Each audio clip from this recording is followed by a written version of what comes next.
တတောင်းစားမလေးဟာခွေးရိုးပေါက်ကနေတဆင့်နန်းတော်တွေကိုခိုးဝင်လာခဲ့တယ်။ဖိုက်ကလည်းအရန်စာနေလာမို့စပွဲပေါ်ကပေါက်စီတစ်လုံးကိုကောက်ယူပြီးပါဇက်ထဲအတင်းထူးထည့်လိုက်မိတာပေါ့။ဒါပေမဲ့မျိုးချလို့တော့မပြီးသေးခင်မှာပဲနန်းတော်အဆောင်ကြီးရဲ့ဖမ်းဆီးခြင်းကိုခံလိုက်ရတယ်။အဲ့ဒီချိန်မှာမင်းသားလေးရောက်လာပြီးစပွဲပေါ်မှာအရားစာရှိတဲ့အစားအစာတွေအများကြီးရှိရတဲ့ဘာလို့ပေါက်စီတစ်လုံးလေးကိုပဲရွေးစားရတာလဲလို့မေးလိုက်ပါတယ်။တတောင်းစားမလေးကပေါက်စီကဈေးရဲ့ပေါက်ဆုံးမို့လို့ပါကြက်သားတွေဥတီကိုတော့ကျမမခိုးရဲပါဘူးလို့ပြန်ဖြေခဲ့တယ်ဒီစကားကိုကြားတော့မင်းသားလေးဟာတနာသွားပြီးစပွဲပေါ်ကအစားအစာအားလုံးကိုသူမကိုပေးလိုက်ပါတော့တယ်အဲ့ဒီအချိန်မှာပဲတတောင်းစားမလေးဟာအနားမှာလှပတဲ့အမျိုးသမီးတစ်ယောက်လဲလျောင်းနေတာကိုမြင်နေပြီးဘသူလဲလို့မေးကြည့်ရမှာမင်းသားကဒါငားရဲ့ကျင်ရတော့ပဲ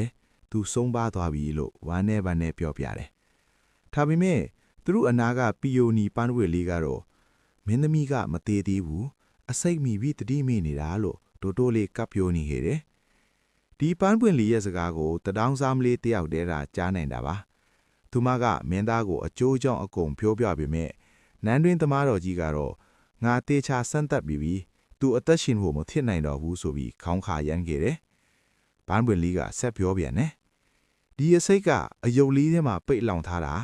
အဲ့ဒီအယုတ်ကိုမီးရှို့လိုက်မှမင်းသမီးနိုးလာလိမ့်မယ်တဲ့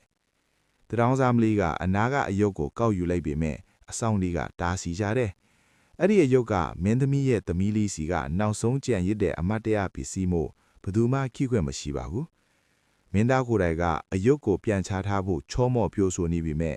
ပန်းပွင့်လေးကတော့မီးရှို့ဖို့ပဲတိုက်တွန်းနေခဲ့တယ်တတောင်းစားမလေးဟာတွေးဝေမနေတော့ပဲအယုတ်ကိုမီးဖို့တဲကိုတိုက်ရိုက်ပြစ်ထက်လိုက်တယ်ချက်ချင်းဆိုသလိုပဲမီးကုန်းတွေဟာကင်းမီးကောက်အမဲကြီးအတွင်ပြောင်းကွယ်သွားတဲ့အခါမှာတော့မင်းသမီးလေးဟာမြက်ကုန်းတွေကိုဖြည်းဖြည်းချင်းဖွင့်ကြည့်လာပါတော့လေမင်းသားလည်းဝမ်းသာအားရနဲ့မင်းသမီးကိုပြေးဖက်လိုက်တာပေါ့မင်းသမီးဟာသူမအသက်ကိုကယ်တင်ပေးခဲ့တဲ့မိန်းကလေးငယ်လေးကိုကျေးဇူးလွန်းလို့ရင်ခွင်နဲ့ဆွဲပိုက်ထားရင်ငါသမီးလေးသာအသက်ရှင်နေဦးမယ်ဆိုရင်ဒီအရွယ်လောက်ရှိနေမှာပဲလို့တွေးမိသွားပါတယ်အဲ့ဒီအချိန်မှာမင်းသားကတတောင်းစားမလေးကိုသမီးအဖြစ်မွေးစားဖို့အကြံပြုခဲ့တယ်။မင်းသမီးကလည်းဝမ်းသာအားရသဘောတူခဲ့ပါတယ်။အဲ့ဒီနေ့ကစပြီးတတောင်းစားမလေးဟာစားဝတ်နေရေးအတွက်မပူပန်ရတော့ပဲပျော်ရွှင်စရာကောင်းတဲ့ဘဝတစ်ကိုပိုင်ဆိုင်သွားခဲ့ပါတော့တယ်။